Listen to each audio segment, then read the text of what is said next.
Hi! இன்னைக்கு வீடியோல PE ரேஷியோனா என்ன? இந்த PE ரேஷியோவ எப்படி கால்குலேட் பண்றது? அதோட டைப்ஸ்லாம் என்னென்ன? PE ரேஷியோவ கால்குலேட் பண்றது மூலமா, அது நமக்கு ஒரு கம்பெனியோட ஸ்டாக்க செலக்ட் பண்றதுல எந்த அளவுக்கு ஹெல்ப்ஃபுல்லா இருக்கு அப்படிங்கிறதெல்லாம் பத்தி தான் பார்க்க போறோம்.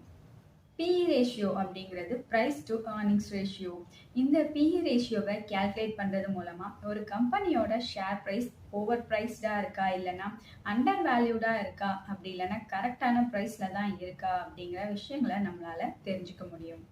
இந்த PE ரேஷியோல P அப்படிங்கிறது பிரைஸ், அதாவது ஒரு ஸ்டாக்கோட கரண்ட் ஷேர் பிரைஸ் தான் P. E அப்படிங்கிறது ஏர்னிங்ஸ் பர் ஷேர். இந்த கரண்ட் ஷேர் பிரைஸை இந்த ஏர்னிங்ஸ் பர் ஷேரால டிவைட் பண்றப்ப நமக்கு PE ரேஷியோ கிடைக்குது. கரண்ட் ஷேர் பிரைஸை நம்ம NSE வெப்சைட்லயோ இல்லை BSEலயோ மணி கண்ட்ரோல்லையோ இல்லைன்னா ஏதாச்சும் ஸ்டாக் புரோக்கிங் வெப்சைட்ஸ்ல பார்த்தாலே நம்ம ஈஸியா தெரிஞ்சுக்க முடியும்.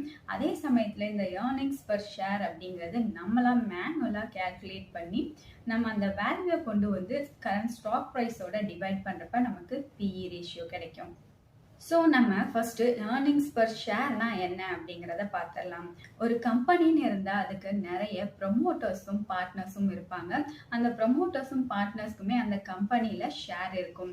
அதே மாதிரி அந்த கம்பெனியில் நிறைய இன்வெஸ்டர்ஸ், நம்மள மாதிரி இண்டிவிஜுவல் இன்வெஸ்டர்ஸ் ஆகட்டும், இல்லைன்னா பெரிய பெரிய இன்வெஸ்டர்ஸ் கூட இன்வெஸ்ட் பண்ணியிருப்பாங்க. அப்போ அவங்களும் அந்த கம்பெனியோட ஷேர் ஹோல்டர்ஸ் ஆகுறாங்க.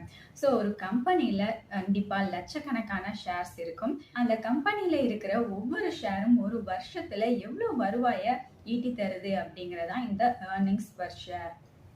இந்த EPS வேல்யூவை நம்ம மேனுவலா உட்கார்ந்து தான் கால்குலேட் பண்ணணும் அப்படின்னு எந்த அவசியமும் இல்லை. ஒவ்வொரு குவார்டர்லி ரிசல்ட்ஸ் அப்பயும் கம்பெனிஸ் அவங்களோட EPS வேல்யூவும் சேர்த்து தான் ரிலீஸ் பண்ணுவாங்க. அந்த குவார்டர்லி ரிசல்ட்ஸ் எல்லாம் சேர்த்து கால்குலேட் பண்ணாலே நமக்கு அந்த வருஷத்துக்கான EPS வேல்யூவை ஈஸியா கண்டுபிடிச்சிடலாம். ஒரு கம்பெனியோட டோட்டல் நெட் இன்கம் அந்த கம்பெனியோட டோட்டல் அவுட்ஸ்டாண்டிங் ஷேர்ஸ், அதாவது அந்த கம்பெனியோட மொத்த ஷேர்ஸால டிவைட் பண்றப்ப நமக்கு இந்த ஏர்னிங்ஸ் பர் ஷேர் வேல்யூ கிடைக்கும். சப்போஸ் இப்போ ஏபிசின்னு ஒரு கம்பெனியோட டோட்டல் நெட் இன்கம் 10 lakh rupeesனு வச்சுக்கலாம். அந்த கம்பெனியோட டோட்டல் ஷேர்ஸ் 1 lakh அப்படின்னு வச்சுக்கிட்டா 10 lakh divided by 1 lakh நமக்கு கிடைக்கிற வேல்யூ 10. ஸோ அந்த கம்பெனியோட ஏர்னிங்ஸ் பர் ஷேர் 10. இந்த ஏர்னிங்ஸ் பர் ஷேர் வேல்யூவை யூஸ் பண்ணி நம்ம அந்த கம்பெனியோட PE ரேஷியோவை ஈஸியா கால்குலேட் பண்ணிடலாம். அந்த கம்பெனியோட கரண்ட் ஷேர் பிரைஸ் 100 rupees அப்படின்னு வச்சுக்கிட்டா 100 divided by 10, இந்த EPS வேல்யூ 10 டிவைட் பண்ணா நமக்கு கிடைக்கிற வேல்யூ 10. ஸோ அந்த கம்பெனியோட PE ரேஷியோ 10. ஸோ அந்த கம்பெனியோட ஷேர் பிரைஸ் அந்த கம்பெனியோட ஏர்னிங்ஸை விட 10 மடங்கு ஜாஸ்தியா இருக்குன்னு அர்த்தம்.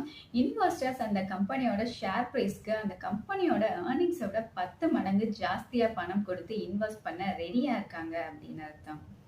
இந்த EPS வேல்யூவை இன்வெஸ்டர்ஸ் எதுக்காக கால்குலேட் பண்ணணும் அப்படின்னா, அந்த கம்பெனியோட க்ரோத் ஸ்டேபிளா இருக்கா, இல்லைன்னா சடனா டிக்ளைன் இருக்கா, சடனா வந்து க்ரோத் ஆயிருக்கா அப்படிங்கிறதெல்லாம் ஈஸியா அனலைஸ் பண்ண முடியும்.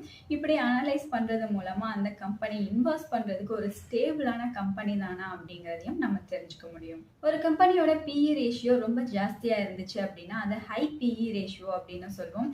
அதாவது அந்த கம்பெனியோட ஷேர் பிரைஸ் ஓவர் வேல்யூடா இருக்கு அப்படின்றத இதை மீன் பண்ணும். அதே சமயத்துல ஒரு கம்பெனியோட PE ரேஷியோ ரொம்ப லோவா இருந்துச்சு அப்படின்னா அந்த லோ PE ரேஷியோ, அந்த கம்பெனியோட ஷேர் பிரைஸ் அண்டர் வேல்யூடா இருக்கு அப்படின்னு அர்த்தம். எல்லா சமயங்களையுமே ஹை PE ரேஷியோ இருக்கிற ஸ்டாக்ஸ் வந்து ஓவர் வேல்யூடு ஸ்டாக்ஸ். அதை வாங்கி போட்டா அந்த ஸ்டாக்ஸோட ப்ரைஸஸ் வந்து சடனா டிக்ளைன் ஆகுறதுக்கு வாய்ப்பு இருக்கு அப்படின்னு எந்த அவசியமும் இல்லை. அதே மாதிரி லோ PE ரேஷியோ இருக்கிற ஸ்டாக்ஸ் வந்து அண்டர் வேல்யூடு ஸ்டாக்ஸ். இந்த ஸ்டாக்ஸை வாங்கி போட்டா கண்டிப்பா ஃபியூச்சர்ல க்ரோத் இருக்கும் அப்படின்னு எந்த அவசியமும் இல்லை. ஏன்னா சில சமயங்கள்ல ஹை PE ரேஷியோ இருக்கிற ஸ்டாக்ஸோட க்ரோத் வந்து ரொம்ப நல்லா இருக்கும். அதை பார்த்துட்டு இன்வெஸ்டர்ஸ் ஃபியூச்சர்ல இன்னும் நல்லா க்ரோத் ஆகுறதுக்கான வாய்ப்புகள்லாம் இருக்கு அப்படின்னு நம்பி ஸ்டாக் ப்ரைஸஸ் ஜாஸ்தியா இருந்தாலும் பரவாயில்ல அப்படின்னு ஹை PE ரேஷியோ இருக்கிற ஸ்டாக்ஸா பார்த்து வாங்கி போடுவாங்க.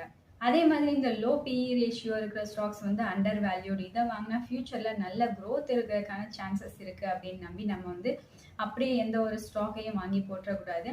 ஏன்னா சில சமயங்கள்ல கம்பெனில ஏதாச்சும் நெகட்டிவ் ஈவெண்ட் நடந்திருக்கலாம், அந்த கம்பெனி பத்தின ஏதாச்சும் பேட் நியூஸ் வந்திருக்கலாம். அதனால அந்த ஸ்டாக்கோட பிரைஸ் வந்து சடனா டிக்ளைன் ஆயிருக்கலாம்.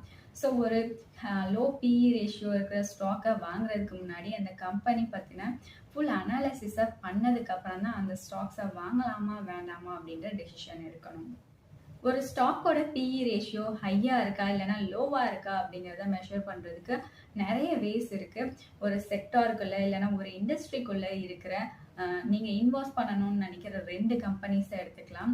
2 கம்பெனிஸோட பிஇ ரேஷியோவும் கம்பேர் பண்ணுறப்ப எந்த கம்பெனியோட பிஇ ரேஷியோ வந்துட்டு லோவாக இருக்கும் அந்த கம்பெனி வந்துட்டு கம்பேரிட்டிவ்லி நல்லா பர்ஃபார்ம் பண்ணிகிட்டு இருக்கு. ஸோ நீங்கள் அந்த கம்பெனியில் இன்வெஸ்ட் பண்ணலாம் அப்படிங்கிற மாதிரியான டிசிஷன்ஸ் எல்லாம் எடுத்துக்கலாம்.